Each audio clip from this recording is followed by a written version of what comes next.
Picu, picu, picu.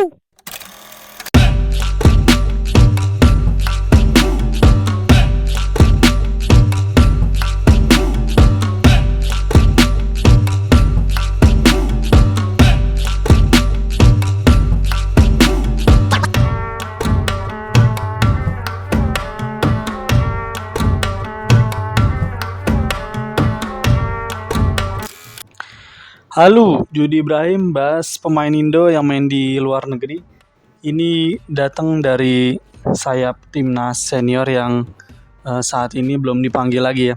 Ya, ini Sadil Ramdhani main di Sabah FC, di mana ini salah satu klub Liga Super Malaysia yang eh, tempatnya itu ada di Kalimantan ya, di Borneo, itu daerah atasnya dekat Brunei Darussalam juga di kota Kinabalu. Ya, ini klub Sabah FC sendiri sekarang udah bertransformasi jadi klub yang cukup dipandang lah ibaratnya. Karena ini Sabah FC beberapa musim lalu ini promosi ya ke Liga Super Malaysia dan datengin beberapa pemain label timnas Malaysia. Ya, termasuk Sadil juga yang dibawa sama coach Kurniawan Dwi Yulianto ya, yang sekarang jadi pelatih Como U19-nya gitu.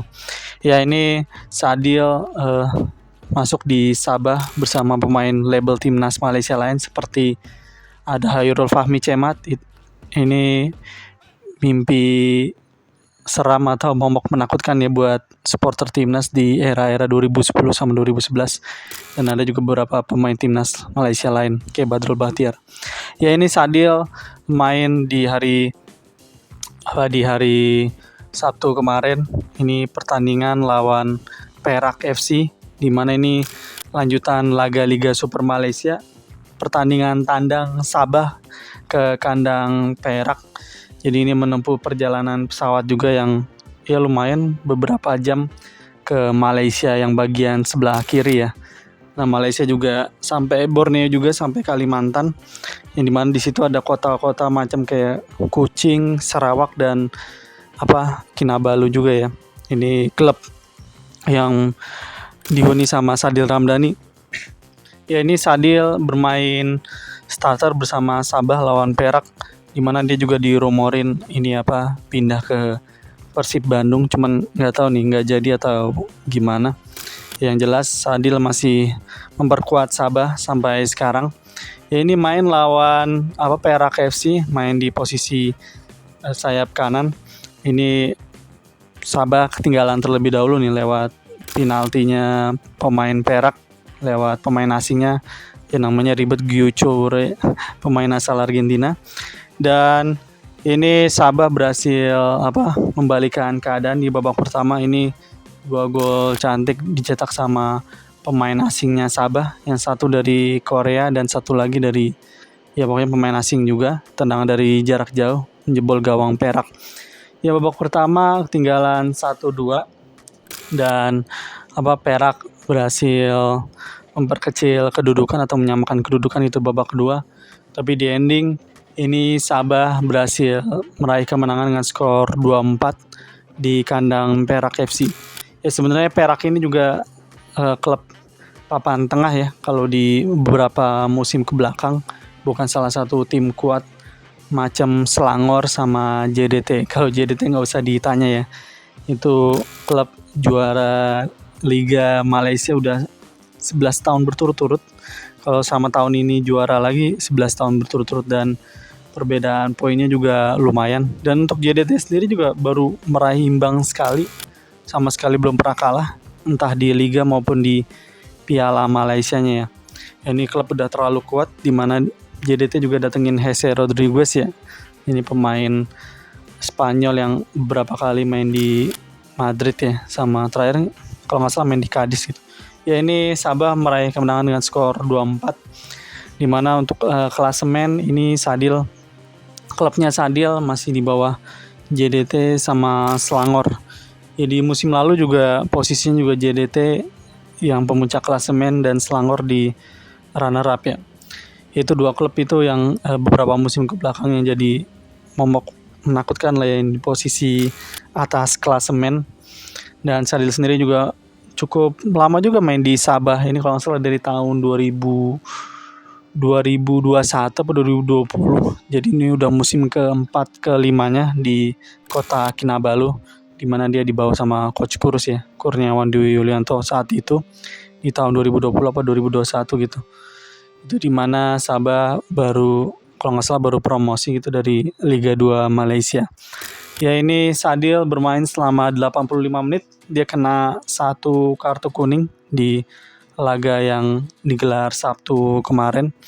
Dimana ini memang Sadil udah jadi pemain andalannya Ong Kim Sui ya. Ya ini pelatihnya Sabah, Ong Kim Sui.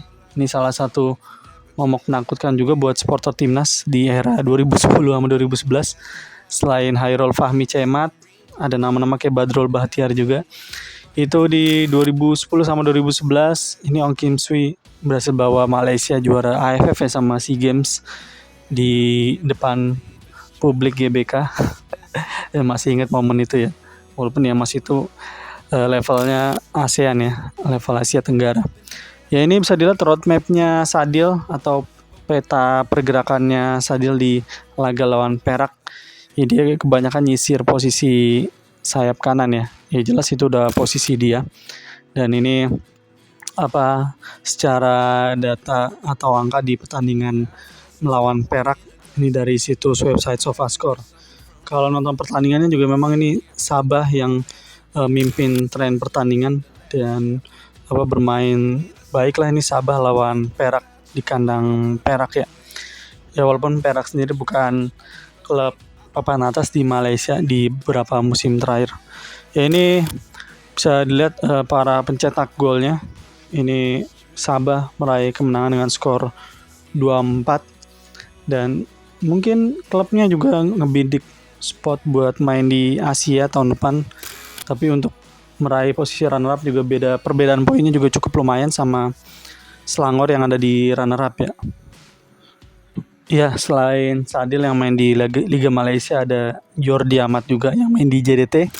Tapi dia masih mengalami cedera ya pasca main lawan Bahrain, main 1 babak. Ini Jordi masih belum bermain sama JDT, di mana JDT kemarin tuh main di Liga Champions Asia. Namanya sekarang ganti jadi AFC Champions League Elite gitu. Kalah lawan Gwangju, klub Kalik 1, klub Korea Selatan. Kalah dengan skor 3-1, dia masih belum fit ya, belum bermain. Ya, ini bisa dilihat klasemen sementaranya. Sabah ada di posisi 4. Ini perbedaan sama runner up-nya lumayan jauh ya. Ini beda 9 poinan. Dan JDT masih jadi pemuncak singgasana Liga Malaysia. Dan ya mungkin ya Selangor yang mungkin bisa nempel itu juga nempelnya juga masih berbeda 5 poin ya. Dan Selangor masih unggul 1 kali main. Ya, Selangor bisa dilihat dia juga cukup jor-joran datengin pemain timnas Uzbekistan, ada namanya Ushmurodov, dan ada juga dan mendatangin pemain label timnas juga ya, kayak ada Al Rawabdeh, pemain Jordan yang main di Selangor ya. Dan ya itu dia dari Sadil yang main di hari Sabtu kemarin lawan Perak FC. Oke, thank you.